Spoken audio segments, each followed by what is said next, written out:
que as pessoas não sejam discriminadas por conta de sua cor, as pessoas afrodescendentes são colocadas em situações limite hoje, em que elas sofrem, porque desde tempos imemoriais, desde períodos de imperialismo, de Brasil colônia, de colônia norte-americana, desde o início da história do continente americano, esses negros são marginalizados e por isso, até hoje, eles sofrem as consequências indiretas dessa marginalização. Racismo não como um fenômeno conjuntural, porque fosse o racismo um fenômeno conjuntural, o que eu quero dizer com isso, fosse um fenômeno, uma anomalia, a gente geralmente trata o racismo como uma patologia social, ou então como uma patologia mesmo, né, atribuindo àqueles que são racistas algum tipo de problema intelectual, mental, ou mesmo de caráter, enfim. Aqui no Brasil teve um fenômeno chamado cunhadismo. Darcy Ribeiro explica muito bem isso.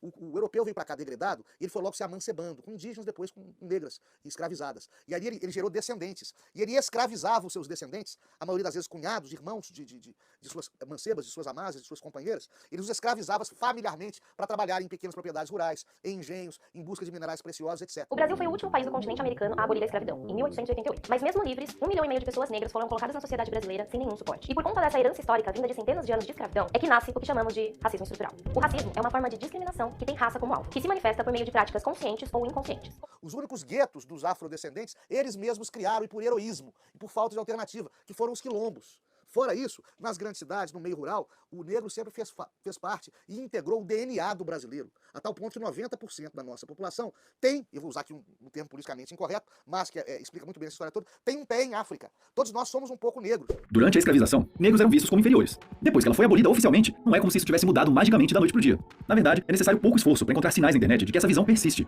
Deixados à própria sorte depois da abolição e sofrendo diversos tipos de opressão, desfavorecimentos e violência ao longo de gerações, não surpreende que os índices de desigualdade racial que existem por aqui sejam tão gritantes. Nos Estados Unidos, não. Os caras sempre ficaram em gueto, não há miscigenação, negro vai em escola de negro frequenta a periferia, negro quando entra na política, quando entra no poder judiciário, é um fato digno de nota, é considerado uma benfeitoria para uma minoria, né? Eles são quase considerados portadores de necessidades especiais. A diferença do racismo no Brasil e nos Estados Unidos. Antes de tudo, eu quero que vocês aprendam isso com a tia, ó. Racismo dos Estados Unidos não é pior que racismo no Brasil, entenderam? Entenderam? Nos Estados Unidos, para você ser considerado negro, você não necessariamente tem que aparentar ser uma pessoa negra, mas sim ter pessoas negras na sua família. Diferentemente do Brasil, que aqui você precisa aparentar, você precisa ter os traços, tá? Se você não tem os traços, você não vai ser considerado uma pessoa negra. Há racismo no Brasil. Não é estrutural, não tem essa lenga-lenga toda. Há um racismo no Brasil, um racismo indireto. Por quê? As pessoas de má índole, elas tendem a discriminar quem é pobre. Elas tendem a ver a pessoa pelo que ela tem.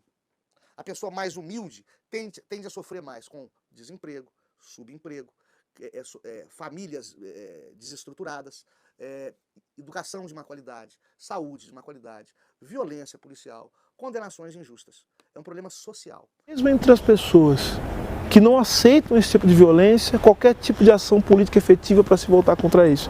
Ou seja, nós de alguma maneira naturalizamos a violência contra pessoas negras. A sociedade naturaliza a violência contra pessoas negras.